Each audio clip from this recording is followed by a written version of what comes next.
They say photographs capture more than faces. Sometimes they capture what the living can't see. In 1893, a newlywed couple from Bath, England, posed for a wedding portrait that should have been nothing more than a frozen moment of happiness. But when the photographer returned to his studio days later, the image had changed. The bride's veil, once still, appeared caught in motion. Her hand rested in a different place. And her eyes seemed to look somewhere else entirely. He tried to dismiss it. Faulty exposure, a trick of light, something explainable. But each morning the photograph seemed slightly altered again. The angle of her head, the faint curve of her lips, the expression of the groom turning from joy to fear. By the time the photographer dared to tell someone, the town had already begun whispering. Some said the bride had died only days after the wedding, taken suddenly by fever. Others believed the photo was taken after her death, part of a Victorian ritual where families posed with the departed, desperate to preserve what little remained of their love. But no one could explain what happened next when the photograph itself began to move.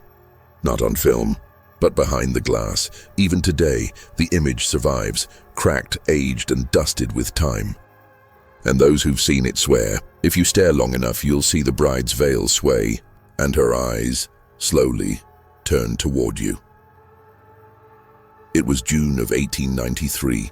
The town of Bath shimmered under a rare spell of sunlight, the kind that makes everything look more alive than it truly is. Inside a narrow cobblestone lane stood Halcroft's photography studio, a modest room draped in heavy velvet curtains, where the scent of chemical fixers and polished oak lingered in the air. Edward Halcroft, the studio's owner, was known for his patience and precision. Every image he took was a silent masterpiece. But that afternoon, something felt different. The light through the window refused to stay consistent. It flickered, pulsing faintly like a heartbeat. Still, Edward prepared his large brass camera, adjusting the focus until the world stilled within his lens. His subjects, Evelyn and Charles Whitmore, newly married just 3 days before, entered hand in hand. She was radiant, lace gown glistening with beads, her veil cascading like fog over her shoulders. He looked proud, though his expression carried a strange unease, the kind that comes when joy feels too fragile to last. "Hold still," Edward murmured, lowering the lens cap. The exposure began. For 7 long seconds the room existed between breaths, and in that silence, something shifted. Edward later said he heard the faint sound of fabric moving, even though no wind touched the air. Evelyn's veil trembled, barely noticeable yet unnatural in its grace. Her hand, resting on Charles's chest, seemed to twitch just slightly, as though alive with static. Edward's chest tightened, but his discipline kept him still. The shutter closed. He released a breath he hadn't realized he'd been holding. The couple smiled faintly as if nothing had happened, but Edward felt it, the strange heaviness, the charge that lingered even after they left. That evening, as he cleaned the lens, he noticed something he couldn't explain. A faint warmth on the glass, exactly where the bride's face had been. He wiped it away, but the heat remained, pulsing faintly beneath his fingertips. He told himself it was nothing, just tired eyes, just nerves, but deep down Edward Halcroft knew. He hadn't simply photographed a moment. He had captured a presence, and soon that presence would begin to move. By the following evening, the scent of collodion and silver nitrate filled Edward Halcroft's small studio. The developing trays shimmered faintly under lamplight, each holding fragments of frozen time. Faces, smiles, memories that would never breathe again. But one plate, resting alone on the far end of the table, seemed different. The one marked Evelyn and Charles Whitmore, June 4th, 1893. Edward lowered the glass negative into the developer, watching as the faint outlines began to emerge, shapes born from silence. First came the groom's form, clear and still, then Evelyn's gown gleaming like woven moonlight. But her face refused to stay still. The longer Edward watched, the more he saw what couldn't be possible, the faintest curve of her lips, forming a half-smile that hadn't been there when the shutter closed. He blinked, leaned closer, his heartbeat echoing in his ears. The chemicals hissed and bubbled, and just for a moment her eyes flickered. Or so he thought. Edward stumbled back, his sleeve brushing the tray, sending ripples across the developer's surface. The reflection warped, and with it, Evelyn's image seemed to turn ever so slightly, her gaze drifting away from the lens. It lasted only a second, but it was enough to chill the room. He left the plate to dry, locking the studio behind him. But when he returned at dawn, something had changed. The photograph, which had been resting upright, now lay face down on the wooden floor. The glass wasn't cracked, the frame untouched, but when he lifted it, his pulse froze. The image beneath was no longer what he had seen. Evelyn's hand, once resting delicately on Charles's chest, was higher now, almost at his throat. Her eyes were turned, fixed toward the corner of the studio, and Charles's expression, it was different. The faint joy that had softened his face had vanished, replaced by a hollow look, one that whispered fear. Edward's throat went dry. He wiped his hands on his apron, forcing himself to breathe. It had to be an illusion. The emulsion reacts to moisture. The human mind misremembers what it wanted to believe. And yet, deep in the glass, and he could swear he saw it, the slightest ripple across Evelyn's veil, a movement that didn't belong to time. By the end of that week, the story had already left the walls of Edward Halcroft's studio. Bath was a quiet town, polite, pious, and endlessly curious. Word of a moving photograph spread not as gossip, but as fear whispered between candle-lit rooms. It began with Edward's apprentice, a timid boy named Henry. He'd been sent to polish the brass frames early one morning, long before Edward arrived. The studio was still and cold, the air thick with the faint tang of chemicals. When he reached for the Whitmore wedding portrait, the boy froze.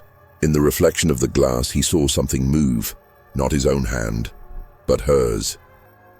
Evelyn's head, perfectly still in the image itself, appeared to turn ever so slightly within the reflection. A soft, almost imperceptible tilt, as though acknowledging his presence. Henry screamed, dropping the frame. The glass didn't break, but the sound, the hollow clink of the wood meeting floor, seemed to echo through the building like a breath. By the afternoon, the whispers had reached the marketplace. They say the bride blinked. They say her hand moves when no one's watching. They say Edward Halcroft photographed a ghost. Edward tried to dismiss it, claiming chemical exposure had warped the emulsion. But every denial only fueled the fascination. Curiosity became an obsession. Even the church grew uneasy, the Reverend himself visiting the studio to demand Edward destroy the plate. "Such things are not of God," he warned, his voice trembling as his eyes lingered on the photograph's faint shimmer. But Edward couldn't bring himself to do it. Something in him believed the image held a truth the living weren't meant to see. Each night, he returned alone, staring into Evelyn's frozen expression, and every time he swore it had changed. The faintest smile, a softer gaze, a whisper of breath fogging the glass from within. By the time autumn rolled in, even Edward's neighbors avoided walking past the studio. They said they could feel it through the walls, a hum, low and steady, like the heartbeat of something that refused to die. And somewhere in that darkness, behind the veil of glass and dust, the bride was still moving. Autumn crept into Bath like a sigh, cold mornings, grey skies and the faint smell of rain clinging to the cobblestones. By then, Edward Halcroft had stopped taking new clients. The studio lights stayed dim, the door remained locked. Inside, dust settled over everything, except the photograph. The wedding portrait of Evelyn and Charles Whitmore still hung near the back wall, untouched, its glass faintly fogged from within. Edward hadn't slept in days. Every night, he'd light a single oil lamp and sit before the photograph, staring into Evelyn's still perfect face. And each night, it changed. The first time, he thought it was his imagination, her lips slightly parted as though whispering. The second time, her eyes were turned toward him. And on the third night, her veil had lifted just enough to reveal a faint mark along her neck. The next morning, a letter arrived from Charles Whitmore, written in hurried, uneven script. Evelyn had fallen ill. a sudden fever that consumed her within a day. She was gone. Edward's hands trembled as he read. The date of her death matched the very night the photograph first moved. Grief mingled with guilt. Had he captured something he shouldn't have? Had that strange pulse of warmth in the glass been her soul, trapped between worlds? When Charles visited days later, he looked nothing like the man in the photograph. His face was hollow, his eyes sunken, his voice barely a whisper. He asked to see the portrait, and when Edward uncovered it, Charles fell silent. For a long moment he said nothing. Then he stepped closer, his voice breaking. "That's not how she looked that day," he murmured. She was smiling. Her hand was lower. "Why does she look afraid?" Edward couldn't answer. The two men stood there, one grieving, one terrified, as the lamplight shimmered across the glass. And in that fleeting reflection they both saw it, the faintest movement of Evelyn's hand, slowly withdrawing from her husband's chest. Neither spoke again. Charles left the studio in silence. Edward never saw him return, but that night, when Edward glanced once more at the photograph, Evelyn's hand had vanished from the frame entirely. After Charles Whitmore's visit, Edward Halcroft's life began to blur, days melting into nights, nights dissolving into shadows. The studio that had once been filled with laughter, soft music, and the clicking of the shutter now felt like a tomb. He spoke to no one. He ate little. His world had narrowed to a single, haunting image, the portrait that refused to stay still.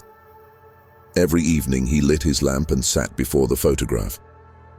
And every evening something in it shifted. Sometimes it was Evelyn's hand, appearing where it hadn't been before. Sometimes it was her eyes, open wider, reflecting the lamplight like something alive. But the worst change came one stormy night in November. Lightning flashed through the tall window, illuminating the studio for a single second. And in that instant, Evelyn was no longer standing beside her husband. She stood alone. The space where Charles should have been was now empty. Edward's heart pounded. He stumbled backward, knocking over a chair, his breath ragged in the darkness. When the light faded, the photograph returned to normal. Both bride and groom frozen once more. But Edward knew what he had seen. Sleep abandoned him entirely. He began keeping notes, desperate to understand the impossible. Every change was recorded, every flicker, every shift, every moment of motion. And still, the photograph continued to breathe in silence. Sometimes when he closed his eyes, he swore he could hear the faint rustle of fabric, the soft drag of lace against wood. Other times he heard footsteps, slow and deliberate, pacing behind him. But when he turned, nothing. Until one night the clock struck 2. Rain hammered the window. Edward looked up and saw a shadow move within the glass. It wasn't his. It wasn't Evelyn's. It was something darker, stretching across the background like smoke. He rushed forward, trembling, and touched the frame. The glass was warm again, pulsing softly like a living thing. That was when he finally whispered, voice shaking in the silence, "What are you?" And from deep within the reflection, a faint whisper answered, "You took me." Edward fell to his knees. For the first time, he understood. He hadn't captured Evelyn's image. He had stolen her passage. In the weeks that followed, Edward Halcroft was no longer seen around Bath. The shutters of his studio remained closed. Dust gathered on the doorstep. Neighbors spoke of faint lights flickering through the cracks at ungodly hours and a smell of burnt chemicals drifting out into the fog-drenched streets. Inside, Edward was consumed. Sleep was a forgotten luxury. Food turned to ash in his mouth. He lived for the photograph, that single cursed plate that defied reality. He cleaned it, studied it, whispered to it, begged it to reveal its truth. But the image no longer stayed still. Each time he looked, it changed, more drastically, more alive. Evelyn's gown seemed to move with a ghostly wind. Her lips parted as if trying to speak. And behind her, the groom's shape faded more and more each night, until only Evelyn remained, her face pressed against the glass. One night, Edward locked the studio door from the inside. He placed the photograph on his work table, lit a dozen candles, and began to take notes for the final time. His handwriting trembled across the page. "She is aware. The glass is no longer a barrier. It breathes." The air grew heavy. Wax dripped like blood down the candle holders. The faint hum of wind seemed to echo through the room, a slow, melodic sigh that wasn't from this world. Edward raised the plate toward the light. For the briefest moment he saw Evelyn's eyes move, not subtly, not like before. They turned directly toward him. The sound that followed was indescribable. A sharp crack, a rush of cold air. The candles blew out all at once. When the neighbors forced open the studio door the next morning, they found the room untouched, except for one thing. Edward Halcroft was gone. His chair was overturned. His journal lay open, the final page smeared with chemical stains and a single fingerprint. And on the work table, under a faint layer of dust, was the photograph. But now there were 3 figures in the frame: the bride, the groom, and standing just behind them, a third man half in shadow. His face was unmistakable. Edward had joined them. Even today, the photograph sits locked inside a glass case in a private collection somewhere in Somerset. Those who've seen it say the surface sometimes fogs on its own, as if someone inside were still breathing, waiting to be seen again. The disappearance of Edward Halcroft became the quiet wound of Bath. No one spoke of it openly, but every whisper carried his name. The once bustling studio at the corner of Whitcomb Street now stood silent, its sign half fallen, its windows clouded with dust and time. Rumors multiplied like ivy on stone. Some said Edward fled in madness after glimpsing something he could not explain. Others believed he had been taken, drawn into the image he had dared to create. But those who had seen the photograph knew something darker pulsed beneath the story. The plate passed through many hands. An inspector, a collector, a clergyman.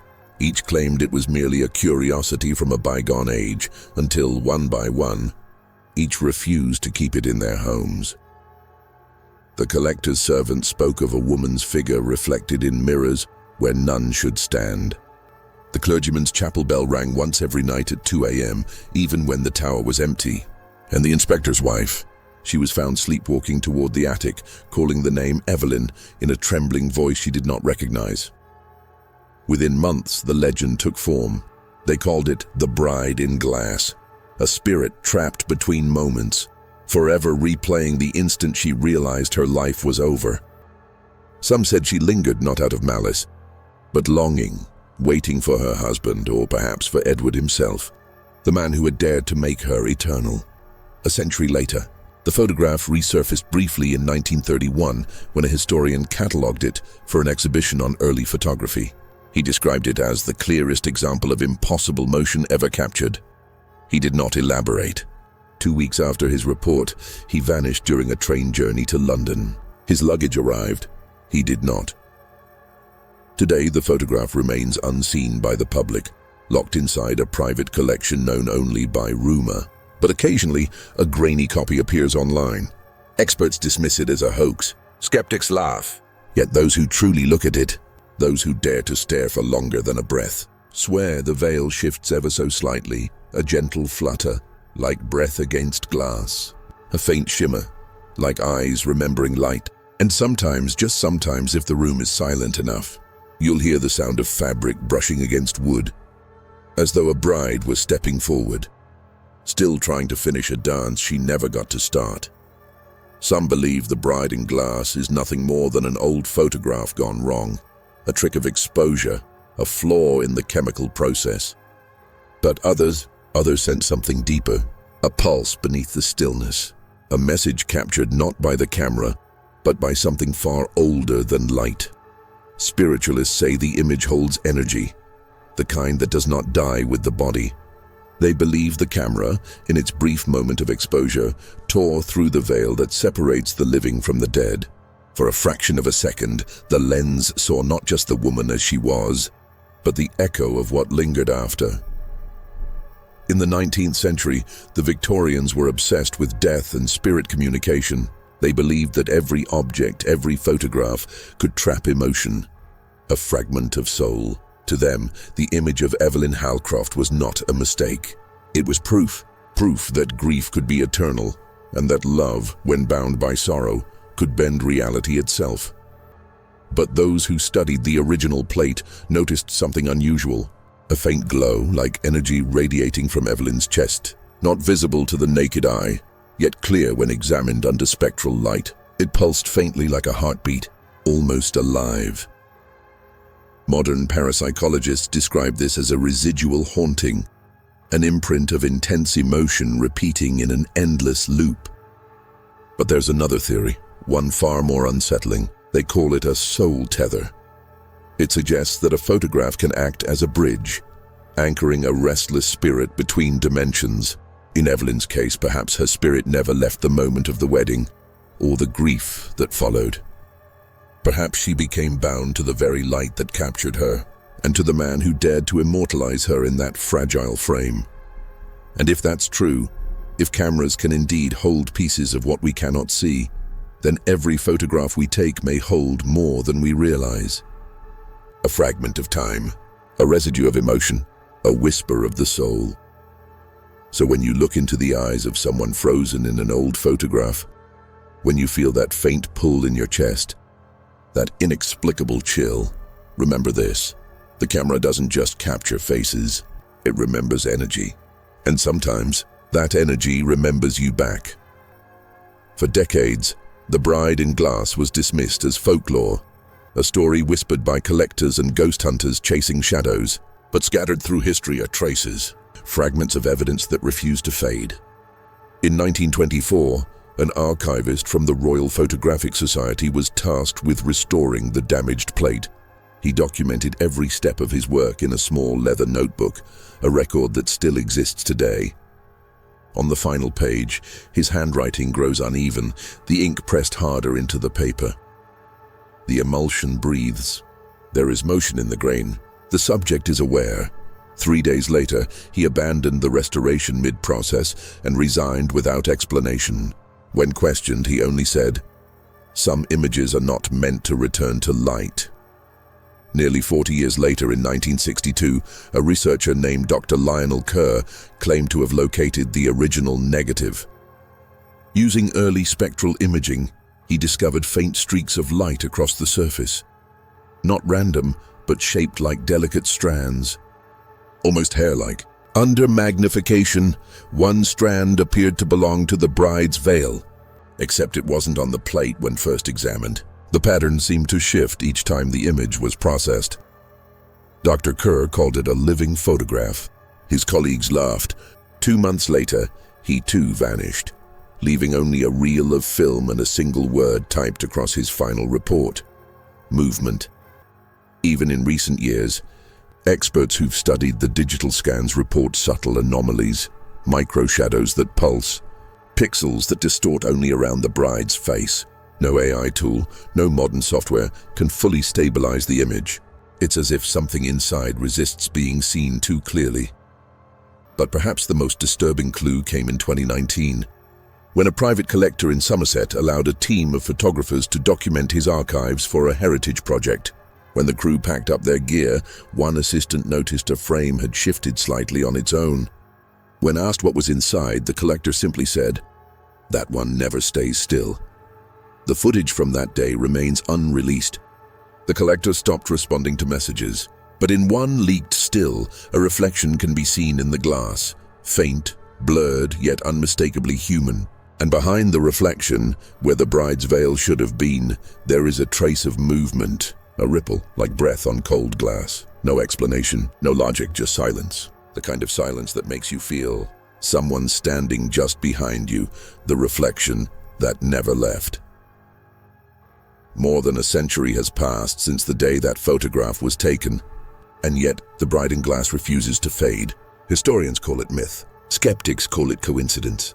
But the few who have stood before the real plate, who've watched the faint shimmer ripple across the surface, speak differently. They say the air feels charged, as though the moment of her death still hums inside the glass.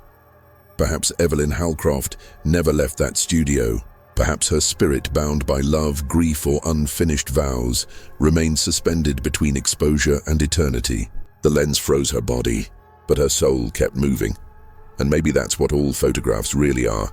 Not memories, not mementos, but prisons of light. Each image, a thin veil between what was and what still is. Every flash captures more than flesh. It steals a fragment of time, a breath, a heartbeat. Something that continues to look back. So the next time you scroll through an old album, pause. Look closely at the eyes in each photograph. Do they feel present? Do they seem to know you're there? Because every captured moment still remembers its witness. Every gaze frozen in silver or pixel once belonged to someone who felt, who lived, and maybe somewhere beyond this dimension of light and shadow, they still do. And if you ever find yourself alone in a quiet room, with only the glow of an old photo staring back, don't turn away too fast. You might just see a flicker, a shift, a reminder that the dead do not always rest where we bury them. Some remain where we remember them most, in the frame. The 1893 wedding photo that moved on its own remains one of the most chilling mysteries in photographic history. A silent image that refused to stay still, and a love that refused to die. If this story made you question what's real, then you've already felt her presence. Subscribe to Truth Uncaged, where we explore the hidden layers of time, death, and the unseen energy that binds every soul to eternity. Because some stories don't end, they wait, and sometimes when the light fades, they find you.